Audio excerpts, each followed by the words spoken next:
What's going on, everybody? My name is Matthew Sciannella, and this is your B2B reality check. I want to talk today about what high-performing go-to-market teams do, and we're obviously going to keep a tech focus on this since that's our primary ICP. But I'm thinking when I think about a high-performing go-to-market team right now, largely I'm thinking about teams that obviously they're well budgeted, but they're also just executing very well underneath being super well budgeted, notably with their advertising dollars. So the two ones that come to mind immediately for me are Clay and Ramp. I'm going to start with Ramp because I've actually studied Ramp quite a bit, especially vis-a-vis some of their competitors like Rippling. Um, I think Ramp does some of the best go-to-market work out there. And largely, I think they have a really simple first principle, which is the product is so good, we have to let everyone know about it. Clay takes a different approach, but also with that same first principle in mind, and I'll cover them in a moment. But what they really do is they execute demand from a state of abundance. So for Ramp, they take two things. One is they really do a good job of balancing their brand and their demand, and they put equal measure and equal effort into both, and they make sure they complement one another. So let's take a really easy example. Everyone knows Ramp did a Super Bowl commercial during February for the most recent Super Bowl, but they did so many activations in the run up to that Super Bowl ad and then after that ad as well. So they basically spent months and hundreds of thousands, possibly dollars, building up demand for their product leading up to that ad. They used Brian Baumgartner, who formerly Kevin of The Office. They were putting him in skits. They were doing sort of guerrilla video marketing. They pulled in the actor who played David Wallace also as sort of like foil to him. They almost juxtaposed their positions.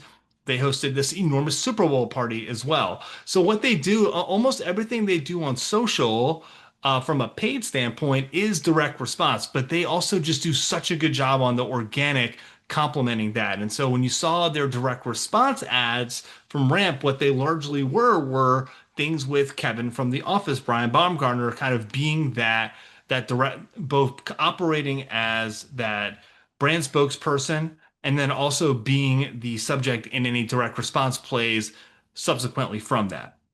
And then they also do this in more subtle ways. Like they are a sponsor of the TBPN podcast, which is one of the top 10 tech podcasts out there out of the Bay Area. The two people who do it, whose names I can't remember right now, but they basically do an episode every day. Ramp is evergreen. They're a sponsor. They've been a sponsor forever of that show. And then they being Ramp run plenty of direct response plays right underneath both of those people as spokespersons with quick hit video, images, and then it goes all the way down even to the landing page and having their images holding the Ramp card for the direct response motion. So Ramp does a really good job with using different messengers, different influencers, different social proof to message their product digitally. Then they use storytelling, brand activations, a surround sound effect, to make their brand seem like it's everywhere. And you do feel like Ramp is everywhere. They're on TV, they do out of home, they have the great guerrilla marketing motion.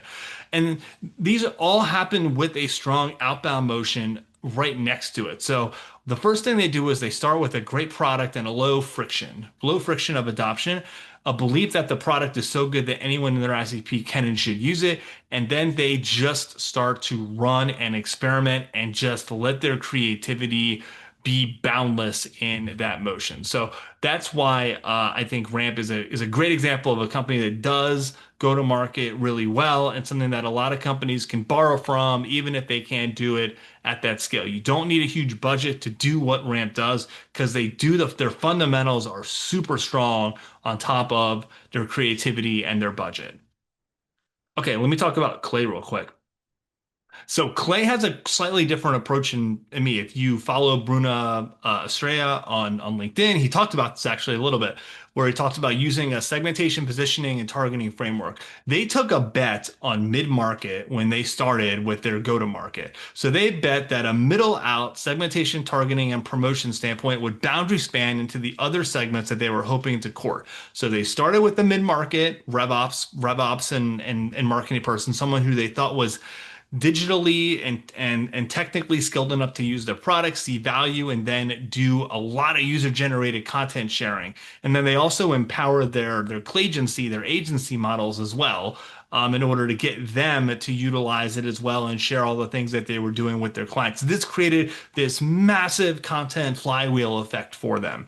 And again, it was operating from the first principle of the product is so good, I need to put it in everyone's hand, and then I need to help accelerate people sharing what they're doing with it. Both Clay and Ramp have the benefit of having very, very large total addressable markets, and they just took great advantage of that. But I think Clay is interesting because they did something that most marketers are afraid to do and are afraid to talk to their leadership about, which was recognizing we do not have all the budget in the world to go hit all of our TAM in the world. We actually need to take a bet and a disciplined approach, and we need to segment down into who we think our best customers are going to be and focus our energy there. And most companies think that when they use $30,000, $40,000 a month in ad spend, that they can go to their whole market, but that's really not how it works. You really need to take your finite ad dollars and focus it in on a certain segment where you can message in a very particular manner to them, get that adoption, find competency and expectation, then start to span out into the next segmentation that you think you can support.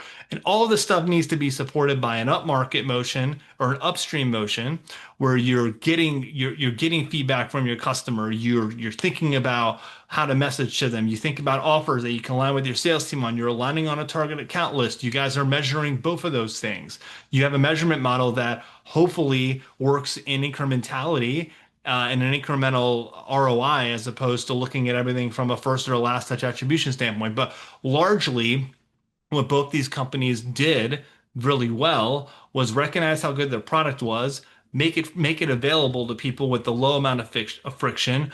In Clay's case, really understand the segments that they wanted to focus on, and in Ram's case, understand that they really market largely a boring product, so creativity was going to be what wins the day, and they just went after it. And I think that there's a lot of lessons to learn there for go-to-market teams who think they work in boring verticals or think that they can't segment down and really try to specialize and talk to a certain niche before they can go after other segments. But that's what you have to do no matter how much funding. Both these companies have immense amounts of funding, and Clay, even with all their funding, still segmented down.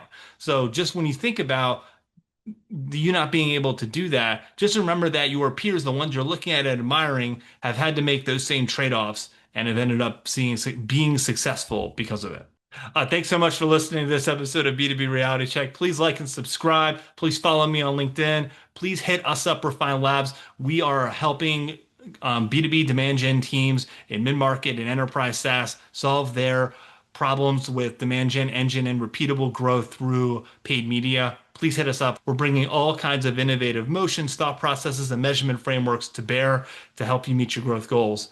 So please hit us up, and I'll catch you guys next time on your B2B Reality Check.